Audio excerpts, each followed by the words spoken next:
Oke.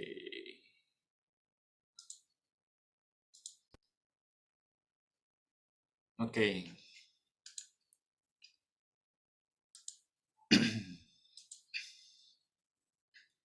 Ya, hari ini kita sudah sampai pada minggu kelima dan pembelajaran kita firman pada pagi ini pada perintah yang kelima. Nah, seperti pada eh, kita sudah melihat, kita akan mempelajari dalam kitab Keluaran 20-12 ya nantinya ya. Oke, yang perintah ke-1 ke-4 sudah kita pelajari. Nah, nanti ini semua akan berhubungan satu sama lain. Mari kita mempelajarinya ya. Nah, kita sudah mempelajari minggu sampai minggu ke-4. Nah, ini minggu kelima, yaitu sampai pada perintah hormatilah ayahmu dan ibumu. Oke, nanti berarti untuk ke depan masih ada 5 perintah lagi ya. Oke, kita mau membaca dasar ayat dari perintah kelima ini, yaitu di dalam Keluaran 20 ayat 12. Hormatilah ayahmu dan ibumu, supaya lanjut umurmu di tanah yang diberikan Tuhan Allahmu kepadamu. Nah, inilah dasar ayat untuk perintah kelima ini ya. Jadi, nanti silakan dihafalkan, dibaca ya. Nah, pada pertemuan pertama, saya sudah pernah menjelaskan bahwa di dalam 10 perintah Allah ini dikelompokkan menjadi 2 di dalam perjanjian baru ya. Nah, pengelompokan 10 perintah Allah ini secara umum diketahui bagi kita semua. Nah, perintah ke-1 sampai ke-4 itu dalam hubungannya Allah dengan manusia. Jadi dari perintah pertama sampai ke-4 itu adalah hubungan Allah dengan manusia. Dan perintah kelima sampai dengan 10 itu hubungannya manusia dengan manusia. Nah, ini yang kita kenal secara umum ya. Nah, tetapi bagi bangsa Yahudi, nah, perjanjian ini pengelompokannya berbeda, agak berbeda sedikit ya. Nah, jadi di mana kita lihat untuk perintah ke-1 sampai ke-5 ini merupakan hubungannya Allah dengan manusia. Nah, perbedaannya pada hukum yang kelima ya. Kalau secara umum kita ketahui, nah perintah kelima ini masuk hubungannya manusia dengan manusia. Nah, tetapi bagi bangsa Yahudi, perintah kelima ini itu masuk hubungan Allah dengan manusia. Nah, sedangkan kelompok yang kedua, nah perintah ke-6 sampai ke-10 itu hubungan manusia dengan manusia. Ya, kita lihat. Nah, jadi dasar orang Yahudi, jangan ada padamu Allah lain di hadapanku, jangan membuat dan menyembah patung berhala, jangan menyebut nama Tuhan Allahmu dengan sembarangan, ingatlah dan kuduskanlah hari Sabat. Nah, jadi 1 sampai 4 ini hubungan Allah dengan manusia, itu yang kita kenal secara umum. Nah, tetapi bagi bangsa Yahudi, poin kelima, hormatilah ayah dan ibumu, masuk pada pengelompokan pertama, hubungan Allah dengan manusia. Nah, ini yang akan kita pelajari ya. Jadi, mengapa hukum kelima ini dikelompokkan oleh bangsa Yahudi atau bangsa Israel yang kita kenal itu dalam hubungannya Allah dengan manusia. Yang pertama, kita melihat bahwa orang tua itu merupakan perwakilan Allah. Ya. Orang tua merupakan perwakilan Allah. Mengapa orang tua disebut perwakilan Allah? Karena orang tua itu merupakan perwakilan Allah di bumi untuk memelihara, ya, mendidik anak-anak sesuai dengan kebenaran firman Allah. Nah, jadi jika seorang anak tidak taat kepada orang tua, maka anak tersebut juga tidak taat kepada Allah. Nah, ini alasan pertama mengapa dikelompokkan hubungan Allah dengan manusia. Karena orang tua merupakan perwakilan Allah. Yang kedua, kita melihat bagi bangsa Yahudi, hukuman bagi anak yang tidak menghormati orang tua adalah hukuman mati. Jadi konteksnya dengan sekarang, nah kita melihat mungkin ya kita kalau anak yang melanggar tidak ada yang dihukum mati ya.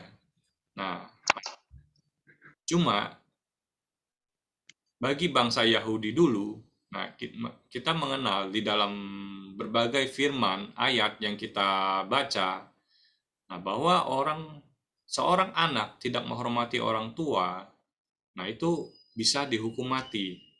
Nah, kita bisa membaca hal itu di dalam Keluaran 21 ayat 15 sampai 17, Imamat 20 ayat 9, Ulangan 21 ayat 18 sampai 21. Nah, nanti kita akan membaca ketiga ayat ini ya, nanti di bagian-bagian selanjutnya. Jadi, kita jelas bahwa bagi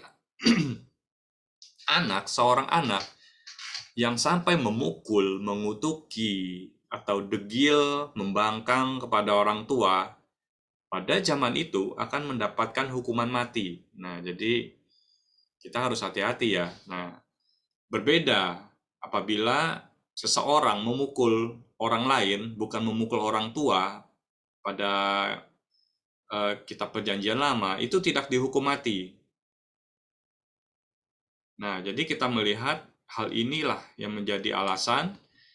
Jadi hukuman tidak menghormati orang tua sama dengan hukuman tidak menghormati Allah.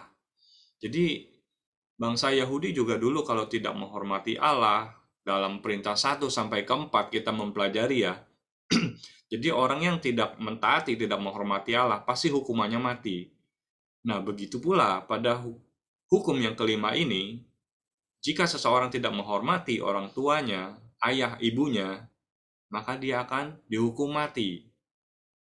Nah, dua hal inilah yang menyebabkan orang Yahudi pada zaman itu mengelompokkan bahwa hukum kelima ini adalah hubungan antara Allah dengan manusia.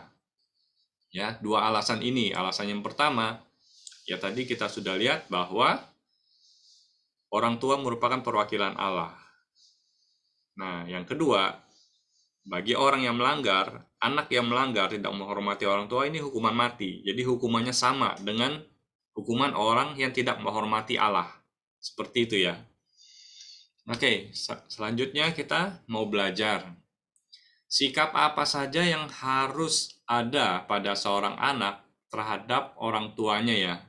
Jadi apa yang harus kita lakukan? Sikap seperti apa yang harus ada pada diri seorang anak terhadap orang tua? Nah, hal yang pertama, kita harus melihat anak harus hormat kepada orang tua. Nah, ini hal ini bukan hanya dalam tindakan kita ya. Kita takut pada orang tua, kita hormat. Bukan hal dalam tindakan sendiri, tetapi di dalam setiap perkataan kita. Perkataan dan pikiran kita. Jadi jangan cuma tindakan kita yang kita bilang, wah kita hormat kepada orang tua, tapi di dalam pikiran kita, di dalam hati kita, dalam perkataan kita, malah berlaku hal yang sebaliknya. Kita mengutuki di belakang orang tua, kita mengutuki orang tua kita ngedumel, kita marah-marah sama orang tua kita. Nah, itu tidak boleh. Jadi hormat ini harus dalam berupa tindakan, kata-kata, dan pikiran kita ya. Nah, seperti itu. Jadi, itulah hormat kepada orang tua. Yang kedua, anak harus taat kepada orang tua. Nanti kita akan mempelajari dari setiap poinnya ini ya. Yang ketiga, seorang anak harus memiliki rasa atau sikap tahu berterima kasih. Nah, kita tidak boleh jadi anak mentang-mentang kita nanti sudah dewasa, kita tidak berterima kasih kepada orang tua, kita tidak mau tahu orang tua. Nah, seperti itu ya, kita sampai orang tua meninggal, orang tua sudah tua nanti, kita harus tetap berterima kasih kepada orang tua. Karena dari mulai dikandung, ya kan, sampai melahirkan, masih bayi, masuk anak-anak, dewasa, selalu orang tua mendidik. Tidak pernah mengeluh. Makanya kita harus berterima kasih senantiasa kepada orang tua. Nah, itu yang ketiga. Yang keempat, harus memiliki kasih atau cinta terhadap orang tua. Nah, terkadang kita orang tua ada yang galak seperti itu ya. Nah, memang disiplinnya sangat tinggi, terkadang suka marah-marah atau apa. Nah, tetap seorang anak harus mengasihi, harus cinta terhadap orang tua. Jadi kita tidak boleh kurang ajar sama orang tua, ya. Nah, seperti yang kita bicarakan tadi, hormat, hormat ini merupakan suatu sikap yang mutlak ya, yang harus dimiliki seorang anak kepada orang tua. Begitu pula dalam hal mengasihi, mencintai, memiliki rasa sikap tahu, berterima kasih kepada orang tua. Walaupun orang tua kita itu mempunyai sikap yang galak, pemarah seperti saya bilang tadi ya, ataupun bengis gitu ya. Nah, tetapi kita harus tetap menghormati mereka. Kita harus tetap mencintai mereka, harus tetap mengasihi mereka. Kita harus tetap berterima kasih walaupun sejahat orang apapun orang tua, ya, dia tetap memelihara kita. Ya, jadi kita harus mempunyai sikap seperti ini ya, dan ini harus sikap mutlak yang harus dimiliki seorang anak kepada orang tua. Nah, hal ini berbeda di dalam ketaatannya. Nah, yang seperti saya bilang tadi.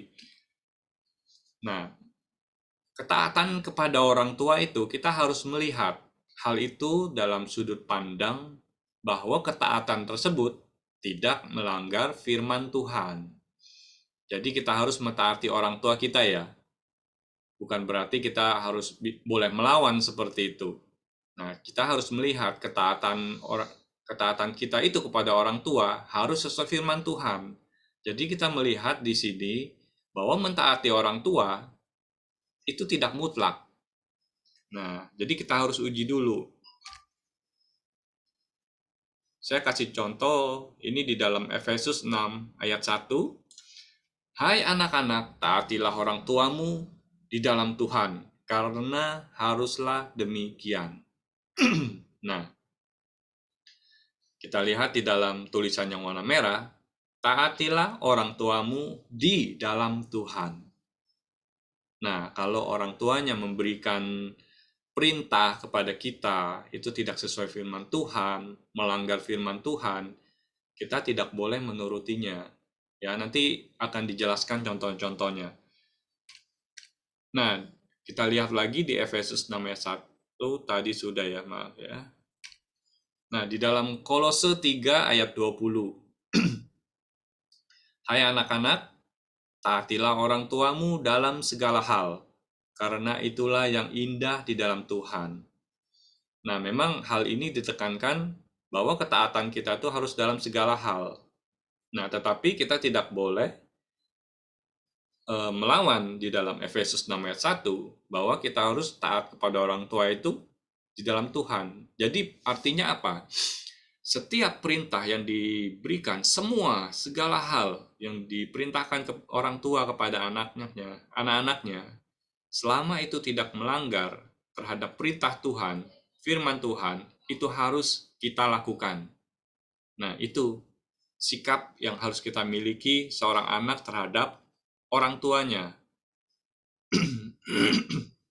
Nah, jadi tadi kita berbicara bahwa ketaatan ini itu tidak mutlak. Nah, jadi hal apa aja yang harus kita ini ya? Mengapa kita boleh tidak taat kepada orang tua? Nah, di dalam Kisah Rasul 5 ayat 29 kita melihat kita harus lebih taat kepada Allah daripada kepada manusia.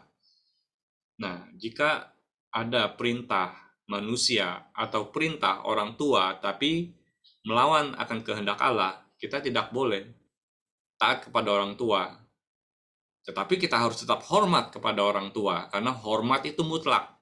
Tetapi kalau berbicara masalah ketaatan, nah, kita harus lebih taat kepada Allah daripada kepada manusia meskipun dia orang tua kita, ya. Ini kita hanya berbicara masalah ketaatan ya. Nah, di dalam Matius 10 ayat 37a, kita bisa membaca juga, barang siapa mengasihi bapa atau ibunya lebih daripadaku, ia tidak layak bagiku. Nah, ayat ini jangan kita salah artikan bahwa kita boleh tidak mengasihi orang tua ya. Tetapi kita harus melihat orang tua, kita mengasihi orang tua, kita mencintai orang tua kita. Nah, tetapi kita harus lebih mengasihi Allah daripada orang tua kita. Jadi karena memang Allah itu adalah pencipta kita. Kita harus lebih mengasihi Allah. Bukan berarti kita harus membenci atau boleh membenci orang tua ayah ibu kita, tidak seperti itu ya. Tuhan tidak mengajarkan seperti itu. Nah, kita lihat di dalam Kisah Rasul tadi ya, ayat 529 sama Matius 37a itu membuktikan bahwa kita harus lebih taat, harus lebih mengasihi Allah daripada orang tua ya. Jadi kita memang lebih memprioritaskan mengasihi Allah, kita harus lebih taat kepada Allah daripada orang tua. Nah, mengapa saya bilang bahwa ketaatan ini tidak mutlak? Nah, kita ambil contoh lah ya, misalnya ada seorang ayah gitu kan, mungkin hidupnya sedang dalam kesusahan seperti itu. Apakah dia kehilangan pekerjaan karena pandemi ini atau apapun ya, yang mengakibatkan dia tidak bekerja. Nah, tapi sehingga dia menyuruh anaknya untuk mencuri. Nah, maka dalam hal ini kita harus lihat di dalam firman Tuhan bahwa ada firman Tuhan yang melarang kita untuk mencuri, ya kan? Jadi, di dalam ketaatan kita kepada orang tua, kita tidak boleh mentang-mentang kita harus taat, ayah kita suruh kita mencuri, kita boleh mencuri. Nah, itu tidak dibenarkan. Jadi, ketaatan ini tidak mutlak, ya. Jadi, selama ketaatan itu tidak bertentangan kepada firman Allah, firman Tuhan, nah kita harus melakukan apa yang diperintahkan bagi kita. Nah, tetapi jika ada hal-hal yang tidak baik, kita disuruh mencuri, disuruh berbuat tidak baik, gitu seperti itu ya. Disuruh tidak beribadah hari Minggu. Nah, hari Minggu misalnya kita ada kebaktian ibadah remaja. Nah, orang tuanya bilang, ya sudah nanti ajalah kebaktian remaja, kita mau pergi dulu. Ayo. Nah, hal itu anak-anak boleh tidak mentaati orang tuanya. Karena apa? Kita harus lebih mengasihi Allah daripada orang tua. Nah, itu ada perintahnya ya. Jadi jangan kita lebih taat kepada orang tua di dalam hal meskipun dia tidak sesuai dengan firman Tuhan ya. Jadi kita melihat dalam hal ketaatan ini memang tidak mutlak ya. Jadi kita diberikan hikmat. Nah, makanya kita mempelajari firman, jadi kita bisa mengetahui apakah yang diperintahkan orang tua ini sesuai dengan firman atau tidak. Jika sesuai dengan firman, kita lakukan. Jika tidak, kita bisa menolak. Karena kita harus lebih mengasihi Allah daripada orang tua. Nah, seperti itu ya hubungannya ya. Nah, poin selanjutnya yang mau kita pelajari, hormat kepada orang tua itu mencakup pemeliharaan terhadap mereka pada saat mereka sudah tua atau tidak bisa bekerja. Ya, ini pasti akan ada kalau anak memang mencintai orang tuanya. Jadi gini maksudnya, seiring dengan pertumbuhan remaja ya nanti kalian ya. Nah, nanti kalian sudah dewasa, pasti orang tua akan memasuki fase menjadi ya kakek-kakek atau seperti itu ya yang udah pensiun, nggak bisa bekerja. Nah, jadi anak-anak ini harus memelihara orang tuanya ya, yang sudah tidak bisa bekerja. Jadi jangan kita abaikan. Jangan mentang-mentang kita sudah dewasa, kita udah bisa bekerja, cari uang sendiri, orang tua sudah tua, ya sudahlah. Seperti itu ya, orang tua ya kehidupan orang tua. Ini kan kehidupan saya. Saya sudah dewasa. Saya nggak mau tahu urusan orang tua. Nah, itu tidak boleh. Karena di dalam firman Tuhan itu ada anak harus memelihara orang tuanya.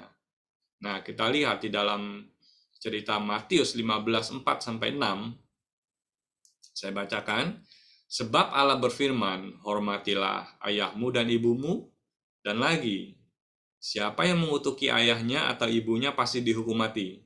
Nah, ini adalah firman Allah yang dikutip pada waktu perjanjian lama ya. Karena waktu itu perjanjian baru belum ada. Jadi hukuman memang hukuman mati ya.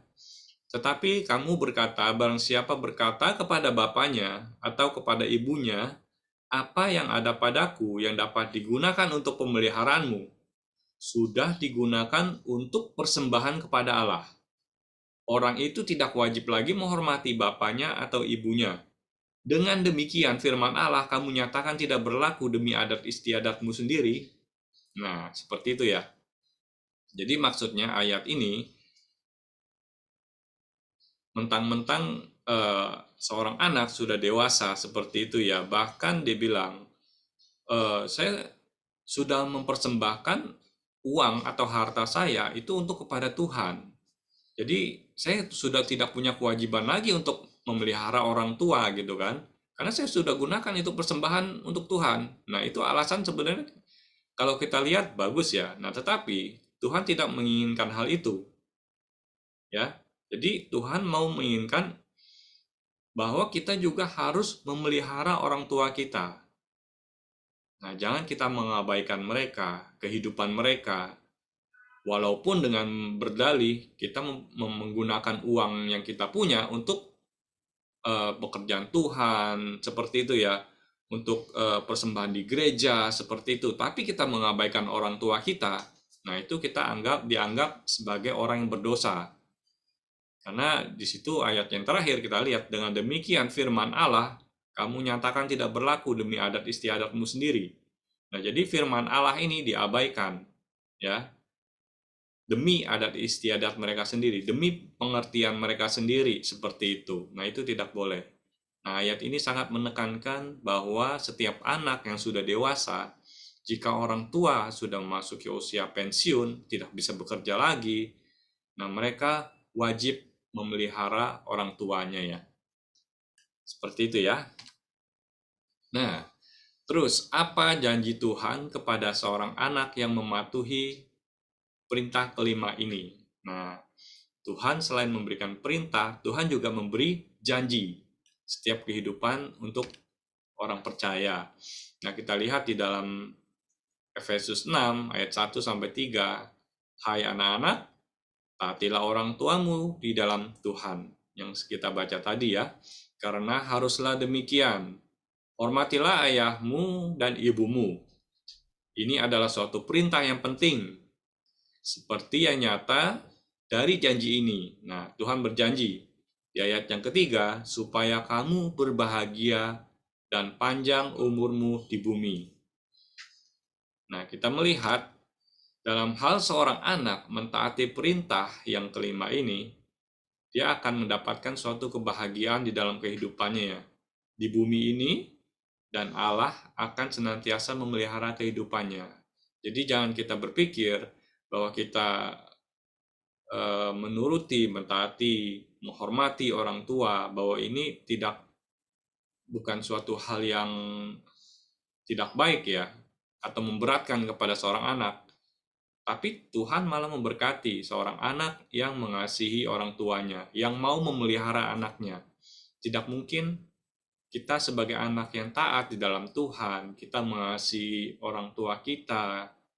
Nah, Tuhan akan membiarkan anaknya itu akan kekurangan. Tidak ya. Nah, ini janji Tuhan, karena Tuhan tidak akan mengingkari janjinya sendiri ya. Jadi kita harus belajar seperti itu. Nah, terus ada juga ancaman bagi orang-orang yang tidak mentaati hukuman ini. Nah, Tuhan memerintahkan, ada janji bagi orang yang mentaati, tetapi ada juga hukuman yang menanti jika seseorang tidak mentaati hukuman ini. Nah, seperti di dalam Perjanjian Lama, tiga ayat yang saya kasih di awal. Nah, di sini kita membaca di Keluaran 21, 15, dan 17. Siapa yang memukul ayahnya atau ibunya, pastilah ia dihukum mati. Nah, ini tadi saya bilang ya, memukul orang tua, memukul ayah, ibunya, itu bisa dihukum mati. Pada waktu zaman dulu ya. Nah, siapa yang mengutuki ayahnya atau ibunya, dia pasti dihukum mati. Nah, seseorang anak walaupun tanpa di depan orang tuanya, di belakang orang tuanya, yang mengutuki ayah ibunya, ia pasti dihukum mati. Makanya dalam hal ini kita melihat bahwa benar-benar orang tua ini mewakili Allah di dalam mendidik dan membesarkan anaknya. Sehingga orang yang tidak taat pada orang tua, dia juga otomatis tidak taat kepada Allah. Dan itu bisa dihukum mati pada zaman dahulu. Nah, kita lihat juga di dalam Imamat 20 ayat 9. Apabila ada seorang yang mengutuki ayahnya atau ibunya, pastilah ia dihukum mati. Seperti yang tadi ya, sama ya. Di dalam Keluaran 21 ayat 17 sama ya. Yang mengutuki ayah ibunya dihukum mati. Ia telah mengutuki ayahnya atau ibunya, maka darahnya tertimpa kepadanya sendiri.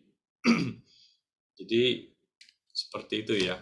Nah, di dalam Ulangan 21 ayat 18 sampai 21, nah, di sini kita bisa membaca juga apabila seseorang mempunyai anak laki-laki yang degil dan membangkang. Nah, jadi kalau anak-anak mempunyai sikap degil dan membangkang harus hati-hati nih.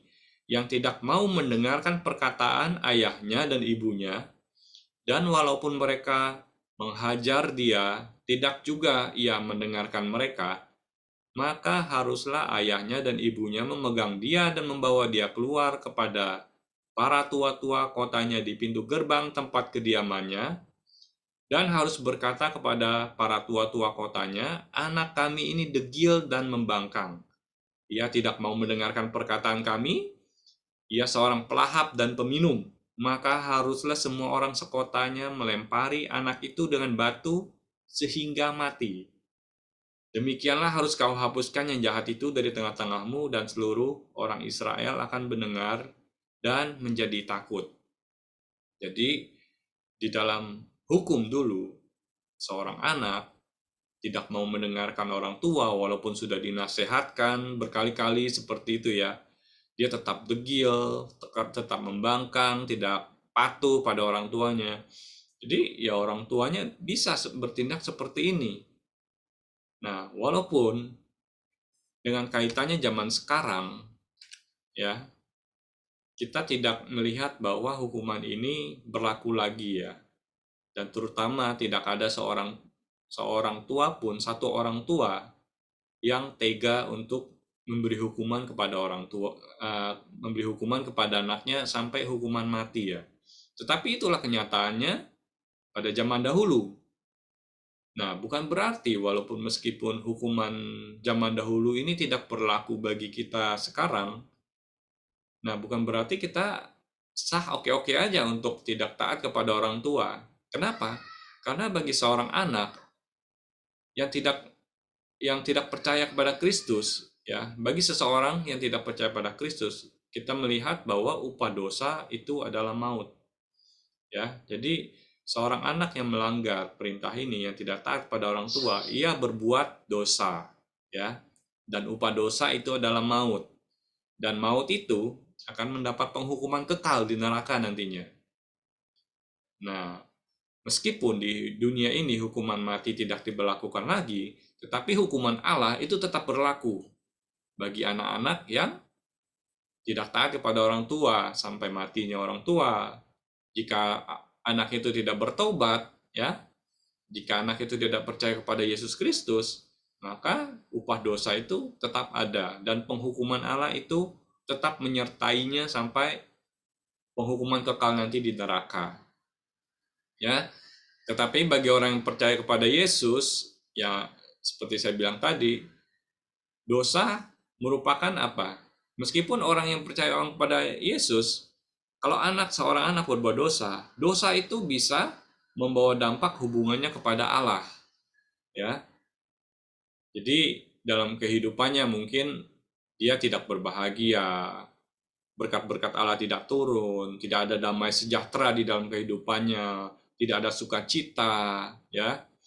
Bahkan dosa ini bisa membuat Allah menghajar kita, menghajar seorang anak baik itu dengan permasalahan hidup, ya, seperti ya sakit, banyak masalah-masalah dalam kehidupannya, kekurangan keuangan nantinya. Nah, itu yang bisa membawa seseorang anak itu tidak bahagia di dalam kehidupannya, ya. Itu yang menjadi hukuman bagi orang-orang yang tidak mentaati hukuman ini, ya, hukum yang perintah yang kelima ini. Jadi diingatkan, ya. Jadi jika orang yang tidak percaya kepada Tuhan Yesus, seorang anak berbuat dosa kepada orang tua, pasti itu upah dosa adalah maut dan membawa penghukuman kekal di neraka. Tetapi bagi seseorang yang percaya kepada Yesus, meskipun dia percaya, dia melakukan dosa ini, nah, upah dosanya ini akan membawa dia pada hubungan kepada dengan Allah itu tidak baik. Allah bisa menghajar dia di dalam kehidupannya, ya. Permasalahan hidup, sakit penyakit. Nah, hal ini yang harus kita ketahui, kita pelajari. Bahwasanya sebagai seorang anak, sampai kita dewasa, sampai kita nanti dari remaja akan dewasa, nanti akan menjadi mendapatkan pekerjaan, berkeluarga nantinya, tetap kita harus memperhatikan orang tua kita. Jadi kita tidak boleh tidak sopan, kurang ajar, tidak taat. Nah, meskipun nanti orang tuanya, misal ya, nanti orang tuanya sudah pikun seperti itu, ya, sudah tidak mengerti apa-apa, seorang anak tetap harus mengasihi, menghormati, mencintai orang tuanya. Jangan dimarah-marahin. Kamu sudah tua, udah pikun ke ini, bikin susah saja. Nah, tidak boleh seperti itu. Karena Tuhan tidak menghendaki seorang anak memiliki sikap seperti itu. Apapun keadaan orang tua, apapun yang dialami orang tua, apapun kondisi orang tua, seorang anak harus mengasihi, harus menghormati orang tuanya, harus taat kepada orang tuanya, sesuai dengan firman Tuhan. Ya, nah, demikian pelajaran kita minggu ini. Nah, dalam perintah kelima ini, hormatilah ayahmu dan ibumu. Ya, jadi kita melihat dalam kehidupan pribadi kita sebagai remaja, nah, seperti apa nih tingkah laku kita? Jika orang tua misal menyuruh, ayo belajar, ayo mandi, ayo kerjakan ini itu, tetapi kita malah marah-marah, melawan. Nah, ingat, di hukum yang kelima ini harus kita hafalkan, harus kita aplikasikan. Kita harus menghormati ayahmu dan ibumu. Apapun yang terjadi, ya, apapun kondisi ayah ibu kita harus menghormati mereka, harus mengasihi mereka. Ya, biarlah firman ini mengajar kita semua pada anak-anak untuk bisa menjadi anak yang mematuhi orang tuanya, mentaati orang tuanya. Karena bukan hanya kita mentaati, mengasihi mereka, dengan kita bertindak seperti itu menunjukkan bahwa seorang anak juga mengasihi Allah. Ya, seperti itu, ya. Jadi, puji Tuhan, pembelajaran kita minggu ini cukup sampai di sini. Kiranya bisa membawa berkat, bisa mendidik kita untuk kita senantiasa tetap mengasihi Allah, mengasihi orang tua kita. Karena apa? Karena janji Tuhan bagi anak yang mengasihi orang tuanya akan berbahagia di bumi, dan Allah akan senantiasa menyertai kehidupannya menjadi anak-anak yang diberkati nantinya, ya. Oke, terima kasih. Kita akan mendudukkan kepala kita akan berdoa. Bapa di dalam surga, kami berterima kasih pada saat ini Tuhan, kami sudah mempelajari firman-Mu. Dalam perintah yang kelima ini, kami diajarkan untuk menghormati ayah kami, menghormati ibu kami, mengasihi mereka, untuk taat akan kehidupan apa yang menjadi perintah mereka di dalam firman-Mu Tuhan.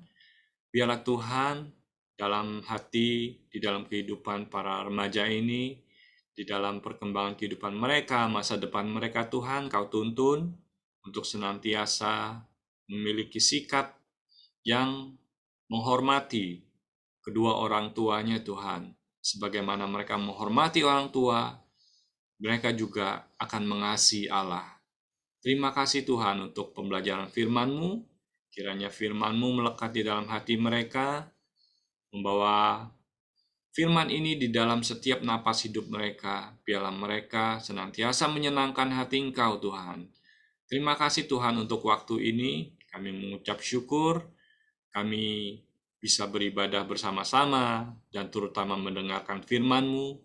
Biar kiranya Kau memberkati kehidupan para remaja, kehidupan dalam pendidikan mereka, masa depan mereka, langkah-langkah kehidupan mereka, Engkau yang menyertai Tuhan.